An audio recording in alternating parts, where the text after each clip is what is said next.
Om Shri Sai Ram, offering my most humble pranams at the lotus feet of our beloved Bhagwan Shri Satya Sai Baba and my loving Sai Rams to all of you. हम इस भक्त सखा series में देख रहे हैं कि प्रार्थना का जो महिमा है वो प्रार्थना की महिमा क्या है और भगवान के साथ हम कैसे कम्युनिकेट कर सकते हैं और हमारी जो प्रार्थनाएं होती है वो किस प्रकार होनी चाहिए। हम सभी लोग ये चीज़ बिल्कुल जानते हैं कि भगवान जो है वो ओमनी प्रेजेंट है, यानी कि वो सर्वत्र है, लेकिन फिर भी हमें ऐसी ज़रूरत क्यों पड़ती है कि हमारी प्रार्थनाएं उन तक पहुंचाने के लिए हमें एक माध्यम चाहिए होता है। और इसी एक माध्यम, मेरे हिसाब से द मोस्ट कॉमन माध्यम जो हम इस साईं बाबा, सत्य साईं बाबा के अवतार में हम देखते हैं, उसी के बारे में आज हम चर्चा करने वाले हैं। हम सब ने वीडियोस में देखा होगा, अक्सर दर्शन के लाइंस में देखा होगा, या खुद भी हम ये चीज़ करते होंगे या हमने ये अनुभव किया होगा कि सभी लोग जब भी स्वामी आते हैं या हम स्वामी के दर्शन के लिए जाते हैं, इवन घर पर भी, सेंटर्स में भी हम स्वामी को लेटर लिख कर रखते हैं। हाथ में लेटर, दर्शन लाइन पे देखेंगे तो लोगों के हाथ में लेटर्स होती है और किसी भी हालत में वो लेटर स्वामी के हाथ में देने का प्रयास करते हैं, कोशिश करते हैं। तो क्या आपने कभी ऐसा सोचा है कि स्वामी तो सर्वत्र है? भक्त सखा में भी हमने पहले एपिसोड में देखा था कि स्वामी इज ओमनी प्रेजेंट। स्वामी ऐसा नहीं है कि सिर्फ इंडिया में या पुट्टपर्ती में रहते हैं, स्वामी कहीं भी जा सकते हैं। तो इस तरह ओमनी प्रेजेंट स्वामी, ओमनी पोटेंट स्वामी को क्या हमें एक लेटर के माध्यम से हमारे जिंदगी की प्रॉब्लम्स या फिर इवन थैंक यू बोलने की ज़रूरत है?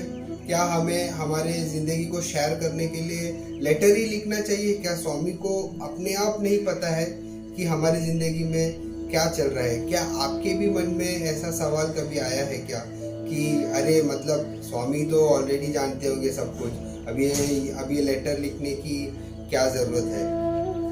तो अगर आपके मन में ऐसा प्रश्न आया होगा तो चलिए आज हम लोग इसी चीज़ पर चर्चा करते हैं। और ये जो विषय है ये ब्रदर डॉक्टर एम साईनाथ, इनके सत्संग से लिया गया है।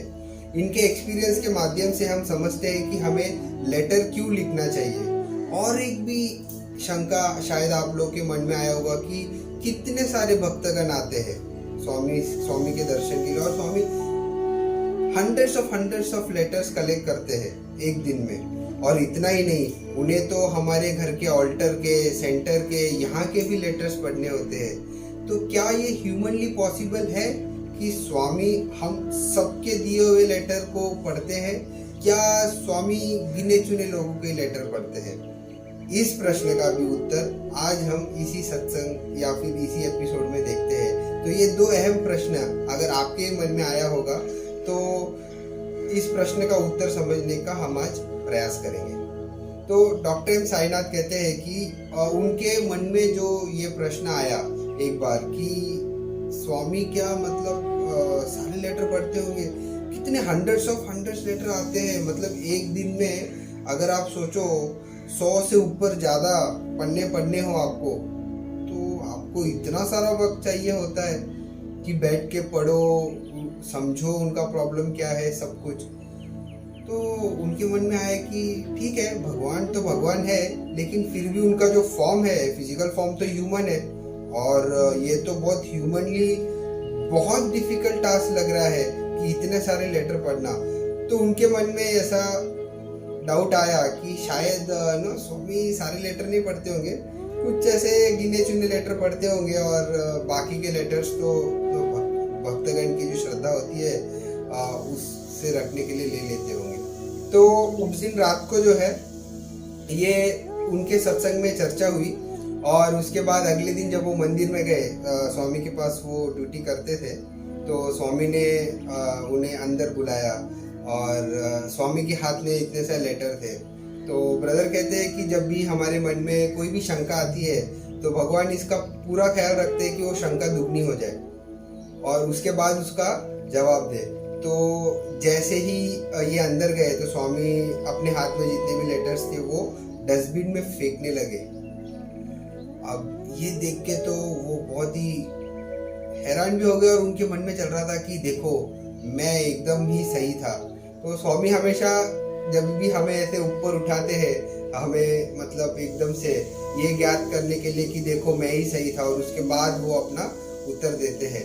तो यहाँ पे भी स्वामी ने ऐसे फेंकते गए तो उन्हें लगा कि देखो मैं कितना सही था, मैंने बरोबर बोला था कि स्वामी जो है वो सारे लेटर नहीं पढ़ते हैं। तो जैसे ही ये थॉट उनके माइंड को क्रॉस हुआ, फटाक से क्या हुआ, स्वामी ने उनकी ओर देखा ऐसे।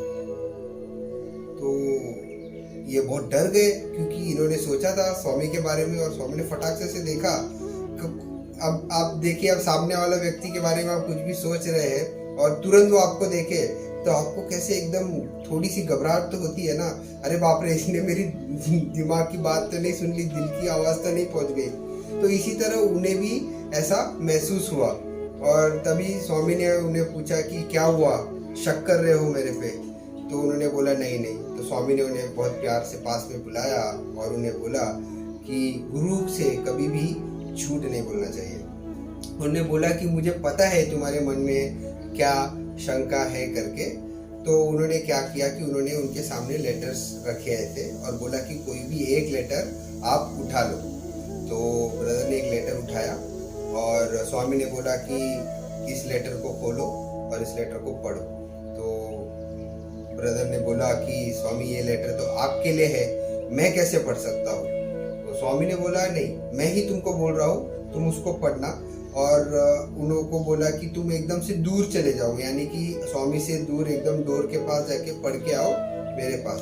तो ये गए, उन्होंने लेटर पढ़ के आया और फिर स्वामी के पास आने के बाद स्वामी ने उस लेटर में क्या लिखा है वो स्पष्ट रूप से उन्हें बोला। स्वामी ने पूछा कि यही चीज़ इस लेटर में लिखी है ना? तो ब्रदर तो एकदम चौंक गए, उन्हें बोला हाँ।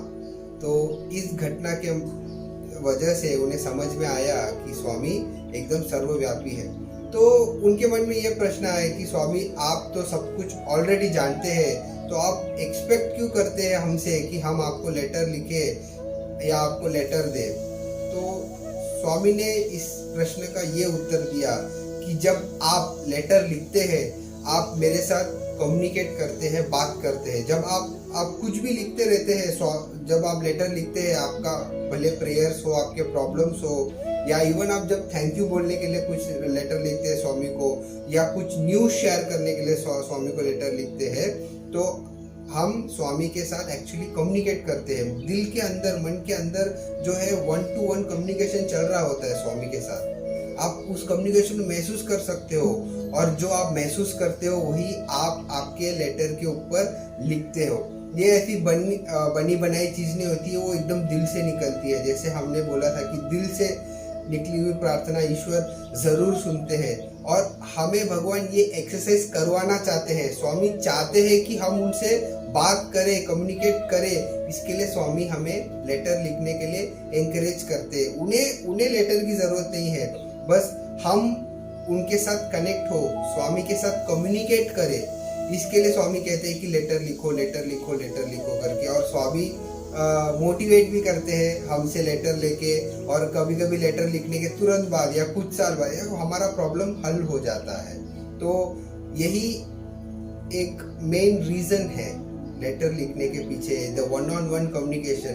अगर आप एक जगह पे बैठे हैं, आप ध्यान कर रहे हैं, आपका ध्यान नहीं लग पाता है, आप शायद एकाग्र नहीं हो पाते, लेकिन जब आप लेटर लिखने बैठते हैं पूरी श्रद्धा के साथ, पूरी फीलिंग के साथ, तभी आपकी दिल की आवाज़ जो है ना वो अपने आप स्वामी से बोलने लगती है और आप वही चीज़ लिखने लगते हो, और वैसे ही the communication with the God establish हो जाता है।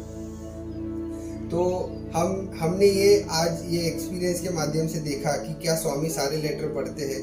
स्वामी हाँ सारे लेटर पढ़ते हैं। स्वामी को सिर्फ लेटर जब उनके हाथ में मिलता है तो उन्हें बरोबर से पता होता है कि उस लेटर में क्या होता है, और स्वामी सारे लेटर पढ़ते हैं। और दूसरी बात कि हमें लेटर लिखना क्यों चाहिए, इसका हमने बहुत स्पष्ट रूप से देखा कि ये जो कम्युनिकेशन विद द गॉड, ये एक्सरसाइज करवाने के लिए स्वामी हमें मोटिवेट करते हैं कि हम स्वामी को लेटर लिखे। तो यही बात है कि हमने लास्ट काफी 2-3 एपिसोड्स में यही देखा कि दिल से निकली हुई प्रार्थना हो या फिर रजिस्टर पोस्ट हो या फिर किसी भी माध्यम से जब हम from the true heart communicate करने की कोशिश करते हैं भगवान के साथ, तो वो चीज़ भगवान ज़रूर सुनते हैं। और इसीलिए स्वामी ये लेटर लिखने का एक्सरसाइज जो है वो हमसे करवाते हैं या करवाना चाहते हैं, ताकि हम उनके साथ अधिक बोले और वो और उनके और हमारे बीच में एक बॉन्ड एस्टैब्लिश हो। इसी के साथ आज का ये जो एपिसोड है भक्त सखा का समाप्त करते हैं। धन्यवाद। जय साईं राम।